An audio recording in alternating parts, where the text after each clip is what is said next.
ეს არის თერაპიული ზღაპრების და იგავების არხი. მე ვარ ფსიქოთერაპევტი ნინო კანდელაკი. დღეს გთავაზობთ თერაპიულ იგავს ზრდასრულთათვის. მოწონების შემთხვევაში გამოიწერეთ ჩვენი არხი, დაგვიკომენტარეთ და გააზიარეთ. დღეს გთავაზობთ მე-13 საუკუნის დიდი სპარსი პოეტის საადი შირაზელის წიგნიდან იგავს. ამ წიგნს ქვია გოლესთანი, ეს ნიშნავს ვარდნარს და მოისმენთ მართლაც ძალიან საინტერესო ამბავს, რომელიც ფაქტიურად იგავია. ამ იგავს ქვია თავისუფლება და სულის თავისუფლება.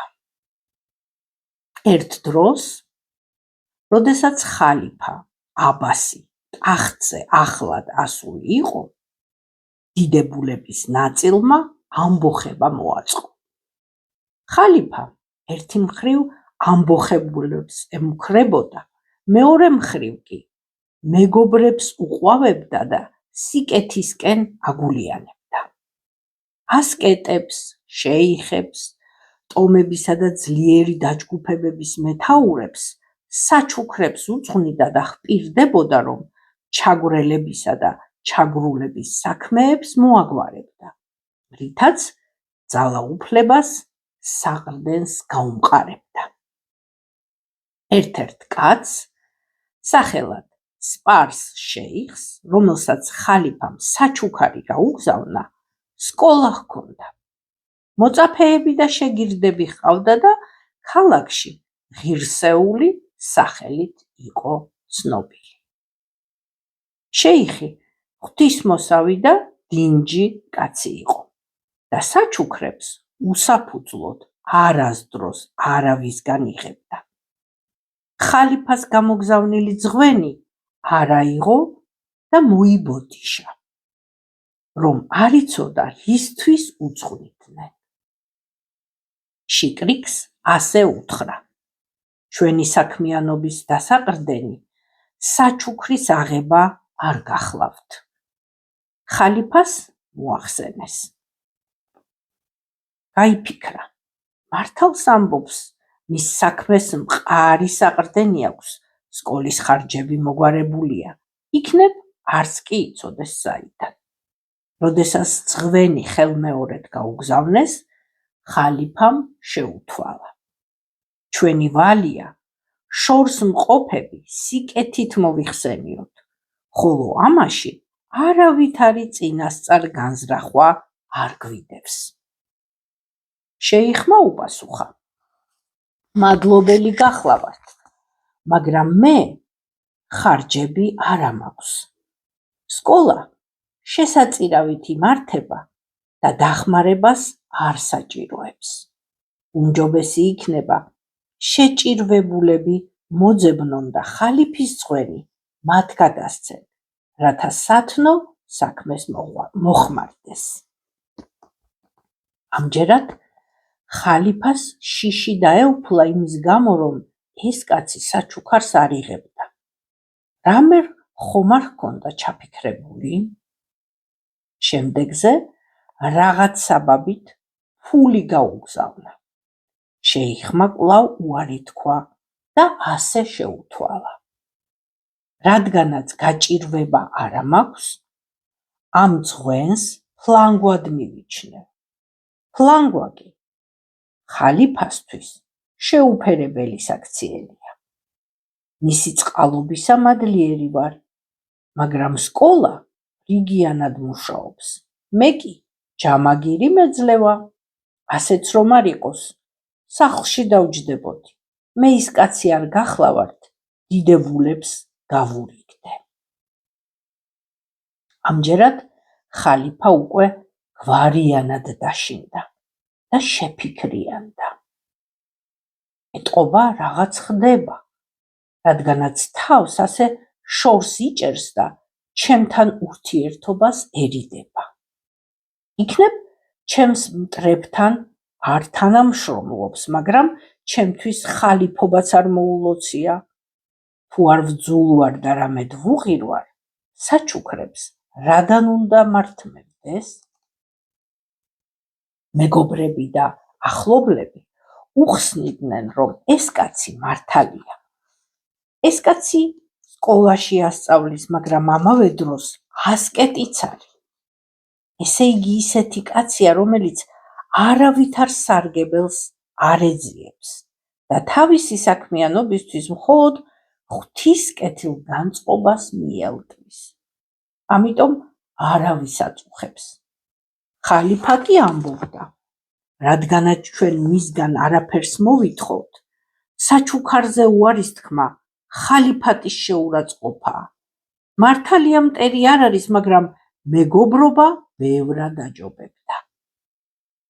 ხალიფას ერთი მონამსახური ჰყავდა, დიდებული წარმომავლობისა და ნასწავლი, ენამჭევრი და ოქროპირი.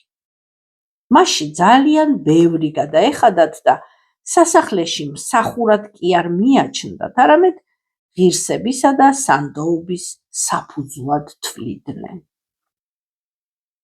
ხალიფამ მოიხმო მსახური, წინ ერთი ქისა ოქრო დაუდო და უთხრა: ვიცი, რომ მონობა ძალიან გთრგუნავს და შენს გულში თავისუფლებისა და დიდების განუზომელი სურვილი ცხოვრობს. საკუთარ თავს აღთქმა მივეცი. თუ დღეს ერთ სამსახურს გამიწევ, გაგათავისუფლებ და დიდ თანამდებობასაც მოგანიჭებ. მონამსახურმა უთხრა: იმედი მაქვს, შევძლებ სამსახური გაგიწიო. ხალიფამ უთხრა: ამა და ამ ველაიათში, ამა და ამ სახელის შეიხი ცხოვრობს. ჩვენ და მტრობა არა აქვს და მისი როდი გვეშინია, მაგრამ ჩვენს წყალობას თუ იკადრებს, ემჯობინება.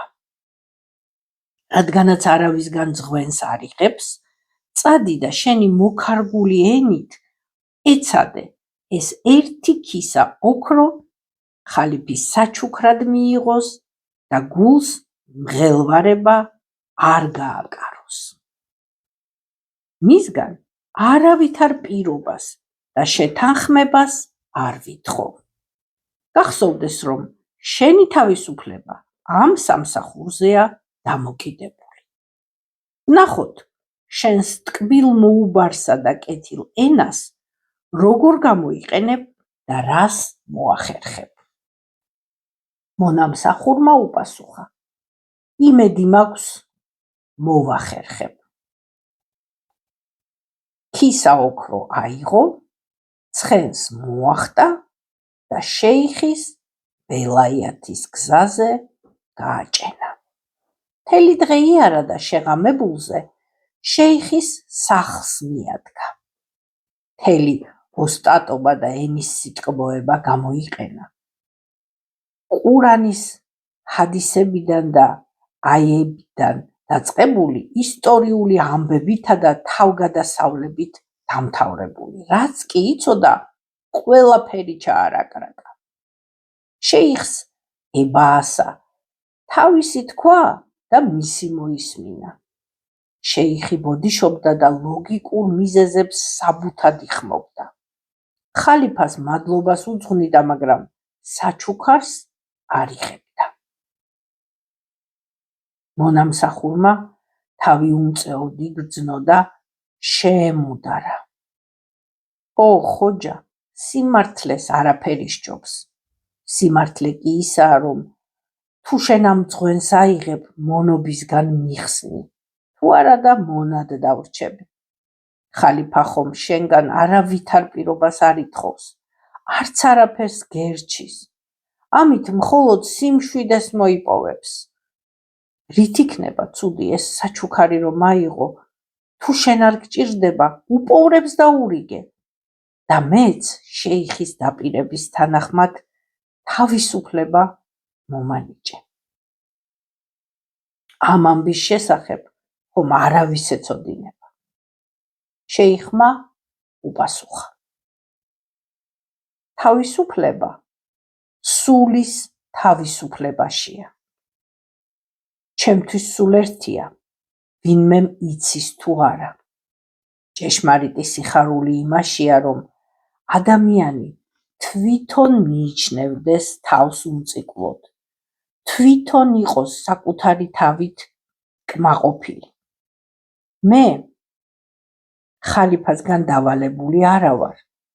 თუ მეცოდინება, რომ უმიზეზოდ და უსაფუძვლოდ ვიღაცისგან ძღვენი მივიღე, მთელმა ქვეყნიერებამ რომ წმინდანად მიმიჩნიოს, თვითონ ხომ მეცოდინება, რომ ასე არ არის და ვერც ჩემი გული იქნება ბედნიერი და კმაყოფილი. შენი სიტყვები, რომ საჩუქარი ავიღო, რათა შენ გათავისუფლდე, იმას ნიშნავს, რომ შენ გაგათავისუფლო, მე თვითონ კი მონობაში და სირცხვილში მოვექცე და საკუთარი თავი მეზიზღებოდეს. ეს კი უკვე უბედურებაა. შენ მონად უნებურად რომ ქცეულხარ, ბედსემდური და თავისუფლებას მიელვი. მე რომ ნებაყოფლობით და საკუთარი სურვილით ავირჩიო მონობა, კმაყოფილი დარჩები? მონამსახურმა უთხრა, არა, არ დავრჩები. მაშ ახლა წავალ, ამ ქისასაც თან გავიყოლებ და ხალიფას ჩემი ენამზეობითა და ტკბილ მოუბრობით შენზე ამ თავისუფლების მოყვარულ კაცზე ჭმუნვისგან ვიხსნი. შეიხმა უთხრა, ოღონდეს ქისა მომაშორე და როგორც გსურდეს ისე მოიქეცი. რადგანაც ხალიფა გათავისუფლებას გიპირებს, შენი თავისუფლებისთვის მეც ვილოცებ. მონამსახურმა ქისა ოქრო აიღო და უკან გაბრუნდა. გზაში ფიქრობდა, რა დიდებული კაცია ეს ხოჯა, რომ სულის თავისუფლებას არაფერზე ცვლის. მაგრამ მე მითხრა ეს ქისა წაიღე და როგორც საჭიროდ ჩათვლი, ისე მოიქეციო. მე კი საჭიროდ მიმაჩნია, ხალიფა დავამშვიდო, ხოჯამის თვალში სასიკეთოდ წარმოვაჩინო და გავახარო. ეს ქისა კეთილი საქმისთვის, ვინმეს თავისუფლებისთვის გადავინახო. საკუთარი თავი მონობისგან დავიხსნა და ხოჯისგან მოცემული გაკვეთილიც სამუდამოდ დავიმახსოვრო. ეს ხომ არავისთვის საზიანო არ იქნება. ხალიფას ხომ ხოჯის შერცხვენა არ უნდოდა. მისი მეგობრობა სურდა და მოიპოვა კიდეც. მე კი თავისუფლება მინდა და უნდა მოვიპოვო. დაბრუნდა და ქისა ოქრო გადამალა. ხალიფას კი უთხრა, პირობა შევასრულე, თუმცა ვიცი, ჩემი სიტყვებით ხალიფას დავამწუხრებ. ვერ გავჩუმდებ, ვერ დავფარავ, რომ ამ ხოჯას დიდებულება და ღირსება ამშვენებს. ღვთისკაცია, ზეციური ადამიანი. ადამიანურობაზე უფრო მაღლა დგას. ხალიფას მეგობრად მიიჩნევს და მისი ძალიან მადლიერია. მაგრამ ასე თქვა, რომ ღმერთის წინაშე აღთქმა დაუდია, სანამ არ გაუჭირდება არაფერი მოითხოვოს. ოი ხალიფა, რაც კი საქმეში ოსტატობა მქონდა, საუბარში კი სიტკბოება, ყველაფერს მოვუხმე, რათა ხალიფის წყალობას ამაოდ არ ჩაევი. დავპირდი, რომ ხალიფა მისგან არაფერს ისურვებს, არც მის სამსახურს მოითხოვს და არც ხლებას და საუბარს. ასეა თუ ისე, საწადელს მივახციე და შეიხმაც ჩემი გათავისუფლებისთვის ლოცვა აღავლინა. ცუდად ხომ არ მოვიქეცი ამას, რომ დავპირდი? ხალიფამ უთხრა, შენგან ცუდი არასდროს შემთხვევია, არც ახლა მოგცეულ ხარ ცუდად, და დავმშვიდდი კიდეც. ღმერთმა შენ სიმშვიდე მოგანიჭოს. ჩვენი პირობა თავისუფლება იყო. ამ წუთიდან გათავისუფლებ და სწორედ იმ ველაიათის ამირობას გიბოძებ. იმედი მაქვს, შენი მმართველობით ველაიათის მკვიდრნი კმაყოფილები იქნებიან. სახურმა ხალიფის სახელზე ლოცვა და ხოტბა აღავლინა, მაგრამ გულში თავისი ტყუილი სირცხვილად ჩარჩა. დრო და დრო ფიქრობდა. ხალიფა და ხოჯა ჩემგან სიმართლეს ელოდნენ და მენდობოდნენ. მე კი ორივეს უღალატე. მერე ისევ ამბობდა. არა, არც ერთი ერთმანეთს არ მტრობს, რაც გავაკეთე, გასაკეთებელი იყო. ხალიფას ხოჯისგან არავითარი მოლოდინი არ ჰქონია. მხოლოდ დამშვიდება უნდოდა და დამშვიდდა კიდეც.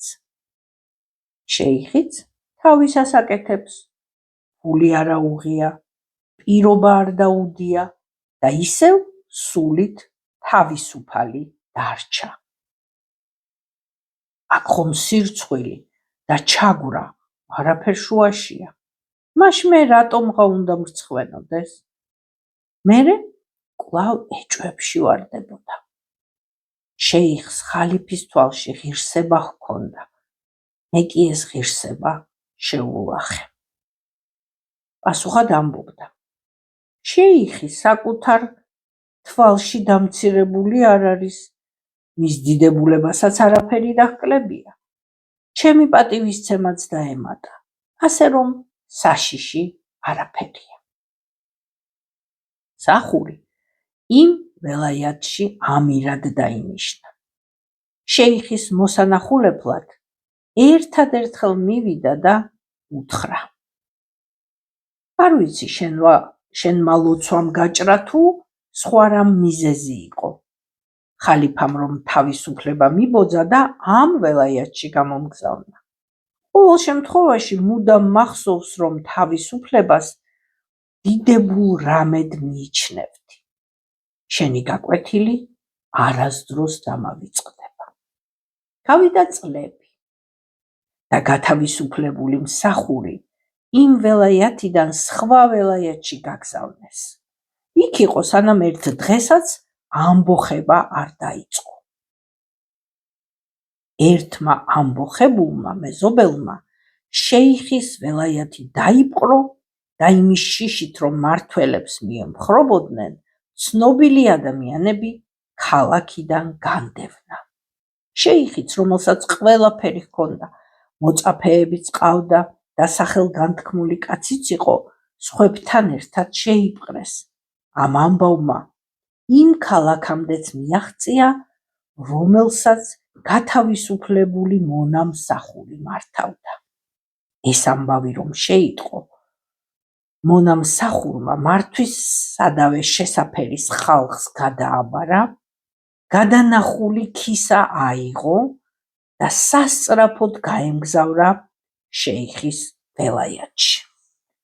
მტრულ შეტაკებებსა და მტერმოყრის შეჯახებებში მარტოდ მიიჭრა ამბოხებულთა მეთაურთან. მეთაურს მოახსენეს, მტრის ბანაკიდან ერთი უიარაღო კაცი მოვიდა და ასე ამბობს, სათქმელი მაქვს, რომელიც მხოლოდ მეთაურს შემიძლია ვუთხრაო. ახალი ამბავი იყო და აინტერესებდათ, ომის მუქ არა უნდა ყოფილიყო თუ სამშვიდობო შეტყობინება. მეთაურმა ბრძანა შემოვიდესო. მონამსახურმა მოახსენა.